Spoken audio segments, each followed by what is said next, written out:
kung paano katungkulan ng Senado na humanap sila ng paraan para kami, kahit sa ganitong kalagayan, makasali kami sa isang ongoing impeachment process. Siyempre malungkot, di ba? Hindi naman normal yung nangyari sa amin. Ako bilang isang senador na maraming gagampanan na tungkulin, ang dami kong gustong ibulgar. Alam niyo naman na ayokong iwanan yung flood control scandal at meron pang impeachment trial na nagaganap. So hindi niyo maaalis sa akin na maisip ko talaga na itong nangyari sa akin, lalo na was politically motivated. Ating hanapin talaga ang punot-dulo ng pangyayari ito. Ngayon, kung halimbawa ito'y napakalaging mensahe para sa ating bansa, dapat lang ba ganun lang ang sinabi? Ito ang pinakamalaking pagnanakawan sa ating kabangbayan. Hindi ba higit doon ang dapat na inaasahan nating lahat? Lalo na kayo sa media, kayo po ang ginagamit ng ating mamamayan para malaman nila ang nagkakataon. Ano ibig sabihin ng SONA? Pagtalakay sa kabuuang kalagayan ng ating sinala kay Martin Romualdez. Ilan ang tumestigo kayo nakakaalam? Ano ba ang date ng complaint affidavit na unang ibinigay kay Martin Romualdez? Abril 2026 pa ang date nun. Yung ibinigay na complaint affidavit sa amin, May 15. Sa mga tweet, nauna ng isang buwan yun sa kanya. Tanungin ninyo ang ombudsman. Meron na bang ibinigay na counter affidavit si Martin Romualdez? Kailangan itanong nyo sa kanya. Nauna ng isang buwan yun kaysa sa akin.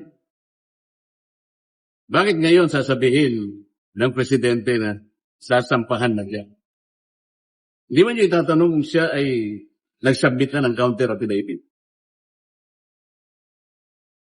Hindi ba mahalaga sa inyo na malaman nyo kung meron nga? Kasi kung wala pa siyang counter affidavit hanggang ngayon, Abril pa yun eh. Sa mga tweet, paso na yun. Kung nakapag-submit siya, halimbawa, bakit wala pang resolusyon? Ito ay mahalagang tanong na dapat hanapan ninyo ng sagot. Nauna siya ng isang buwan. Ngayon, wala akong makita. Baka sakali, nag-submit siya ng counter affidavit. Kung hindi naman nag-submit, default na siya. Dapat meron ng resolution, dapat meron ng information. Kung wala, bakit? Senator, may plan. So sir, ano daw po yung ganapin?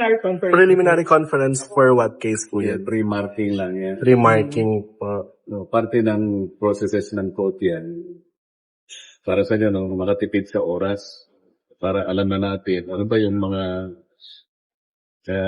ipipresent na evidence ng magkakaroon ng panig. Sir, bakit po required po yung attendance po ng mga accused for this remarking? Kasi usually po, hindi na po nire-require. Ano po bang kaibahan po nito? Ako hindi naman kami require kasi nung huling hearing, sinabi na narinig namin, pre-marking lang naman ito. The accused are not even required to be present, except kung gusto nila voluntarily. Kaya nga ako, alam ko, pre-marking na yun, hindi naman kami kailangan pupunta. Itong tatlo, nandun na sa bus. Parang sila, na-require. Pagkatapos binalikan ako, sabi ko, nakita nyo naman, nandyan lang kami. Hindi man kami tatanungin. Sana nakatipid tayo ng gasolina. Hindi ako nalulungkot na ang kalagayan namin ay ganito.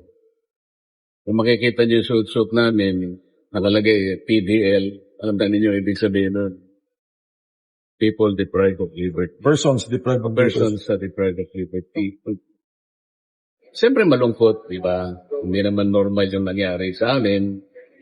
Ako bilang isang senador na maraming gagampanan na tungkulin.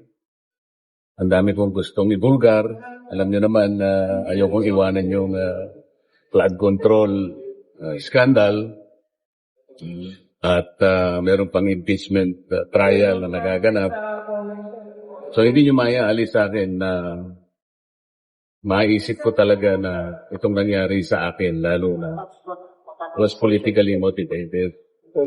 ng katwiran ay dalawang bagay para hindi ko na gampanan ang tungkulin ko para malaman ng taong bayan kung sino ba talaga.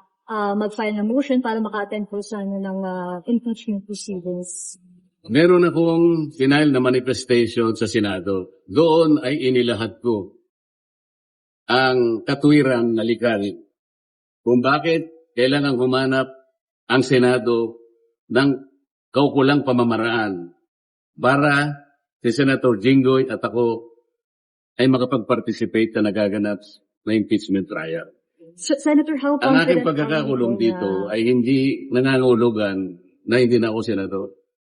Ang pagkakakulong ko dito, hindi nangangahulugan na nabawasan na yung number ng 24 na senador ng aking bansa. Nananatili yun. At kahit kailan, hindi yun ma-alter. Pwede lang palitan yung 24 kapag may namatay. Kapag may nag-resign. O napatungan na hindi niya na kayang tukdin ang kanyang tungkulin. Maliban sa tatlo na yon, wala na. So nananatiling bilang ng Senado, 24.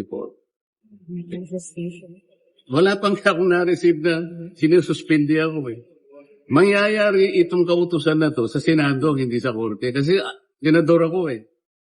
So dapat, bilang tulong nyo na sa amin, i-follow up ninyo yung manifestation. Sapagkat alam ko, ite-take up ng Senado yon at ng impeachment court. If ever po i-take up ito, Senator Valle, ang measure po ba na gagawin parang via video conference? Nasa sa kanila yon, sapagkat sinaid ko lahat ang mga legal basis.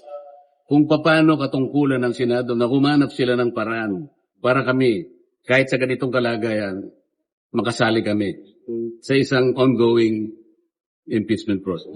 Senator, Okay. may know what date po na-submit tong manifestation na to? Ha? What Anong date date? po na-submit yung manifestation niyo? Hindi ko, 4 or 5 days ago.